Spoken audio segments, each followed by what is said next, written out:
Assalamualaikum warahmatullahi wabarakatuh. Selamat berjumpa kembali teman-teman semuanya. Bersama saya Syamsul Umar, praktisi pertanian di channel Maraja Organik. Teman-teman semuanya, karbon organik yang ada di dalam tanah sangat berperan untuk menyuburkan tanah dan tanaman kita. Sumber dari karbon organik itu tentunya dari bahan-bahan organik yang ada atau sering kita berikan ke tanah kita. Dalam perkembangan karbon organik ini tentunya dipengaruhi oleh 3 jenis sifat tanah. Dari sifat fisiknya, dari sifat kimianya, dan dari sifat biologinya. Sifat fisik tanah itu berhubungan dengan tekstur. Nah, ini terjadi dalam sifat dari fisik tanah. Jadi kalau fisiknya dia berpasir kah, dia tanah lempung kah. Nah, itu semua masuk dalam kategori sifat fisik. Begitu juga dengan sifat kimia. Nah, ini kalau sifat kimia ini berhubungan nanti dengan pH, kapasitas tukar kation, dan lain-lain. Nah, kalau untuk biologinya itu disebabkan oleh mikroba, baik dari jamur ataupun bakteri. Nah, teman-teman, faktor yang mendukung tersedianya C organik di dalam tanah itu adalah aktivitas mikroorganisme. Jadi aktivitas dari mikroorganisme inilah yang nantinya akan menentukan ketersediaan karbon organik di dalam tanah. Termasuk misalnya dari bakteri ataupun jamur perombak bahan organik. Seperti misalnya jamur Aspergillus niger atau bakteri Pseudomonas. Termasuk juga jenis-jenis dari Trichoderma. Karena Trichoderma ini banyak jenisnya, salah satu jenis di situ adalah perombak bahan organik. Seiring dengan perombakan atau dekomposisi dari bahan-bahan organik ini nanti menentukan ketersediaan karbon organik di dalam tanah. Semakin tinggi karbon organik di dalam tanah, maka semakin besar peluangnya tanah kita untuk bisa subur atau tanaman kita bisa menyerap nutrisi yang ada tersedia nanti di dalam tanah. Nah, teman-teman, berbeda antara bahan organik dengan karbon organik. Jadi karbon organik ini adalah hasil dekomposisi oleh mikroorganisme yang dari bahan-bahan organik. Jadi endingnya nanti itu masuk di karbon organik. Seperti misalnya di humus. Jadi humus ini atau humat itu nanti selain memiliki humus, dia juga memiliki karbon organik. Makanya kalau di label-label asam humat itu selain misalnya mengandung asam humat 60%. Biasanya ada kandungan C organiknya juga, misalnya 25%. Nah, itu teman-teman. Jadi sumber dari karbon organik itu diantaranya dari bahan-bahan organik. Nah, teman-teman, karbon organik ini nanti juga akan menentukan CN. Jadi kalau biasa kita melihat di pupuk-pupuk padat itu ada huruf C garing N. Itu karbon per nitrogen. Itu. Jadi semakin tinggi karbon organik di dalam tanah, maka semakin tinggi juga fiksasi nanti dari nitrogen. Nah, nitrogen itu sendiri kan banyak sumbernya. Ada nitrogen dari hasil dekomposisi dari bahan-bahan organik, ada nitrogen misalnya dari fiksasi bakteri penambat nitrogen, ataupun ada nitrogen dari unsur-unsur kimia dari NH4 misalnya, atau urea. Itu seperti itu. Nah, teman-teman, karbon organik juga nanti itu mempengaruhi kapasitas tukar kation pada tanah. Nah, itu jadi semakin tinggi karbon organik di dalam tanah yang tersedia, maka dia juga akan mempengaruhi kapasitas tukar kation di dalam tanah. Nah, sehingga begitu itu terjadi, tanah ini bisa memiliki cadangan-cadangan unsur hara.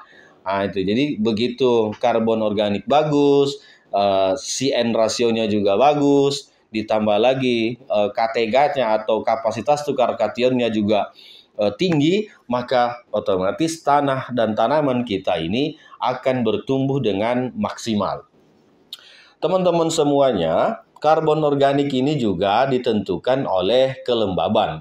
Jadi walaupun banyak bahan-bahan organik di situ, tapi di areal situ itu kering, maka tentu aktivitas mikroba itu tidak berjalan secara maksimal. Nah, olehnya kapasitas karbon organik itu dipengaruhi juga oleh kelembaban. Tentu kalau misalnya kita menakutkan atau takut pada bertumbuhnya pula patogen-patogen di dalam tanah, maka pH ini harus kita jaga. Kenapa? Karena ketika pH itu maksimal atau memasuki angka basa ataupun netral misalnya, maka perkembangan dari patogen ini itu bisa diminimalisir. Teman-teman semuanya, sehubungan dengan karbon organik ini yang tersedia di dalam tanah, maka biasanya kita menambahkan agen-agen hayati. Nah, agen-agen hayati itu kan banyak. Ada yang penambat nitrogen, ada yang pelarut fosfat, pelarut kalium, perombak bahan organik, dan bakteri-bakteri selulosa misalnya. Nah, ini kalau kita mau menambahkan pupuk-pupuk hayati ini, baik yang sifatnya bentuknya padat ataupun cair, tentu kita harus yakinkan bahwa di dalam tanah kita ini masih banyak bahan-bahan organik atau masih banyak unsur-unsur yang nutrisi yang belum terlarut, misalnya seperti fosfat dan kalium. Nah, kenapa itu penting? Karena percuma kita memberikan pupuk atau agen-agen hayati atau pupuk-pupuk hayati ketika di tanah kita ini itu tidak ada bahan organiknya. Nah, karena fungsinya mikroba ini kan untuk membantu perombakan, membantu pelarutan atau memfiksasi nitrogen dari atmosfer itu untuk bisa masuk ke dalam tanah. Tetapi kalau di dalam tanah kita ini tidak ada bahan organiknya, tentu kita tentu secara logikanya bakteri yang kita semprotkan atau kita kocorkan itu tidak akan bereaksi dengan baik. Nah, itulah kenapa ketika kita misalnya berbicara pupuk hayati, teman-teman petani itu tidak respect. Kenapa? Karena sudah sering menggunakan dikocor ataupun disemprotkan tapi tidak menghasilkan apa-apa. Apa artinya? Itu dianggap oleh petani sebagai pemborosan saja karena tidak memiliki efek positif pada tanamannya. Nah, apakah pupuknya yang salah? Tentu bukan. Pupuknya itu sudah melalui uji mutu, uji efektivitas. Nah, artinya apa? Yang salah ini perlakuannya. Yang salah ini adalah media yang disemprotkan atau yang dikocorkan dengan agen-agen hayati itu. Nah, kenapa begitu? Karena untuk apa? Fungsinya agen hayati itu untuk apa? Nah, fungsinya adalah merombak, melarutkan, atau memfiksasi nitrogen misalnya. Nah, itu. Jadi, karbon organik ini itu penting. Dari mana asalnya karbon organik? Semua hasil dekomposisi tumbuhan dan hewan itu bisa bisa menambah kandungan-kandungan karbon organik di dalam tanah. Jadi apapun yang kita berikan ke tanah yang sifatnya dari tumbuhan ataupun hewan itu akan secara secara natural itu difiksasi oleh bakteri-bakteri yang ada di dalam tanah sehingga ketersediaannya nanti itu bisa terpenuhi. Nah, itu teman-teman. Apa dampak dari tanah yang tidak memiliki atau memiliki karbon organik tapi rendah? Nah, teman-teman, ketika kita misalnya memiliki tanah atau sawah yang kandungan karbon organiknya rendah, maka Anda harus mengeluarkan lebih banyak uang untuk membeli pupuk-pupuk sintetik untuk bisa membooster tanamannya agar sesuai dengan harapannya. Kenapa begitu? Karena di dalam tanah ini kan banyak ini susunan-susunannya, dari sifat fisiknya, dari sifat kimianya, dan dari sifat biologinya. Dari pupuk sintetik itu tidak bisa memperbaiki sifat fisik, tidak bisa memperbaiki sifat kimia, ataupun sifat biologi pada tanah dan tanaman. Tidak bisa. Dia hanya membooster tanaman sesuai dengan nutrisi-nutrisi yang diberikan itu, tetapi tidak bisa memperbaiki tanahnya. Nah, kalau dalam metode organik, maka yang kita perbaiki tanahnya. Olehnya kalau kami di Maraja itu mengenal istilah bahwa restorasi tanah, produksi melimpah. Perbaiki tanahnya dulu. Kalau perbaiki tanahnya ini sudah dilakukan, baru kita berharap nanti panennya bisa melimpah. Nah, tapi kalau kita hanya memberikan kimia-kimia dan kimia terus, jangan berharap ini akan melimpah. Walaupun misalnya kalau kita di satu pertanaman, misalnya kita udah memberikan NPK-nya, udah memberikan kalsiumnya, udah memberikan magnesium sulfatnya, nanti ada lagi boronnya, nanti ada lagi zincnya, nanti ada lagi misalnya magnesiumnya. Nah, ini nanti ketika kita berikan semua komponen ini, petani tidak akan untung. Karena kenapa? Dari sekian banyak jenis-jenis pupuk ini yang diberikan, artinya kos produksi akan semakin naik. Dan efeknya di sifat fisik tanah tidak ada. Misalnya kita mau bilang di sifat fisik, tekstur misalnya. Ini kan tidak ada dampak positif dari penggunaan kimia-kimia ini.